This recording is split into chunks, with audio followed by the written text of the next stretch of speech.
all our countries have learned that you cannot move forward without growing food. Thirdly, at that time, in 2000, the continent was very indebted. Every country was full of debt. And so we were under the mercy, of those who lent us money. Right now, very few countries are debt distressed. Most of them, through the debt relief program and better management of loans, are much less dependent.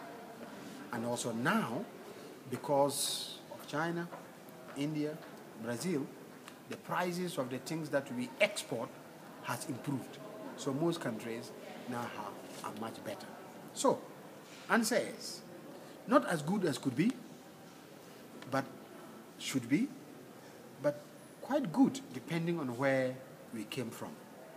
But now that we are in a better situation today than we were in 2000, we can do even better going forward.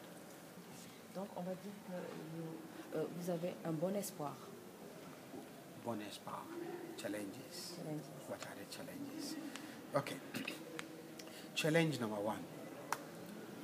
Although our economies are growing, they are growing in areas that are actually not spreading income.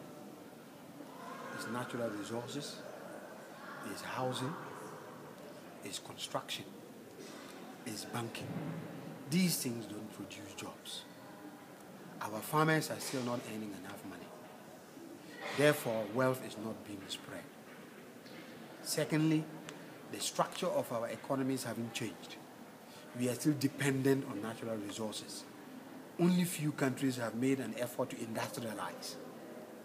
Therefore, if something happens to reduce the prices of natural resources, we will back to the situation of the 1970s. So we must address industrialization and agriculture. The second thing is that we now have politicians who are also business people, and therefore we have corruption going both in the private sector and in the public sector, and we have to address this. The third challenge is that we still have a society which is very male dominated, and if we don't address the issue of power and gendered relationships, of equity, we will not make progress both on economic development and poverty reduction.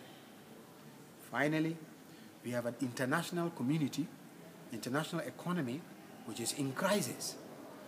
Our traditional sources of money and also markets are in crisis, the Eurozone crisis. America is not growing fast. That means that there's a threat to our exports and our ability to earn income. So unless the big players discipline the banks, prevent another crisis, pick up growth again, then we will be in trouble. Finally, we have an experience in which there is a massive leakage of money that is going out from Africa into rich countries illegally, what people call illicit financial flows. So money is going out from companies, from rich individuals, from politicians, into tax haven secrecy places, quietly, but it is huge. It's at least $50 billion a year, a little more than all the international aid that we receive. Unless we stop money leaving our continent illegally, it's like a hole in the bucket, the bucket. If you put a hole in the bucket and you add water to it, such as aid or foreign direct investment, and then it is leaking out through illicit flows, then you will never have enough water in the bucket, right? So we have to stop money from illegally going out. This is a big program that the African Union has picked up to address. We need parliamentarians, we need our governments to understand that even when you steal money and you reinvest it in there, it is at least better than when you steal it and take it abroad. The final challenge is that even though natural resource prices, the prices of gold, the prices of minerals, the prices of oil is still high, we are really, especially the mineral, not getting our real fair share of these mineral resources.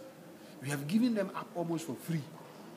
So the share, the rent, the tax, the royalties are so low that countries like Ghana, although the price of gold and the production of gold has expanded, Ghanaians have actually benefited almost nothing from the growth of gold. They gave it almost for free to Anglo Gold, Ashanti, Canadian mines, Australian mines. We have to do something about getting a fairer share of our natural resource wealth. So these are all challenges, but there are opportunities. The opportunities are this. As I said, at least the economies are growing. Because the economies are growing, some people have money, the government can tax. So we have to make the tax system work. So those who earn money must pay their fair share, so they can put the money in education, healthcare, water, roads, things like that. This is opportunity number one. Opportunity number two is that actually now we have a bigger population than we had before. Population can be a threat, but population can also be an opportunity. Population is an opportunity because you have many more people. That means potentially, when you distribute the money properly and people are earning money, then we have bigger market. A bigger market means a potential for innovation. Thirdly, as part of that population issue, people are increasingly young. People that are as old as me are a very small proportion of this continent's population. It's young people like you. Young people and increasingly educated young people who are impatient for change, who need jobs, and who cannot be put down, as we have seen with North Africa, or even in Mozambique, when young people rose up looking for jobs. So these are all good opportunities that we can harness. Then also, we are becoming more democratic. So the Senegal elections is a very, very good example. Although it was tense, in the end, the people's power prevailed. This is different from the year 2000.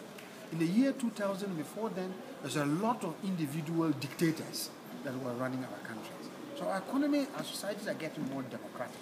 That means that there is space for people to air their voices, to speak out, to organize. And also we have new forms of technology that allows us to organize, to feed back your opinion, even when you are following your cows to graze, or when you are, in the pub having a drink, or you've gone to a club to dance. You can still express your voice on public services. So opportunities are there. So there are threats, but there are opportunities. In my view, the opportunities are more than the threats.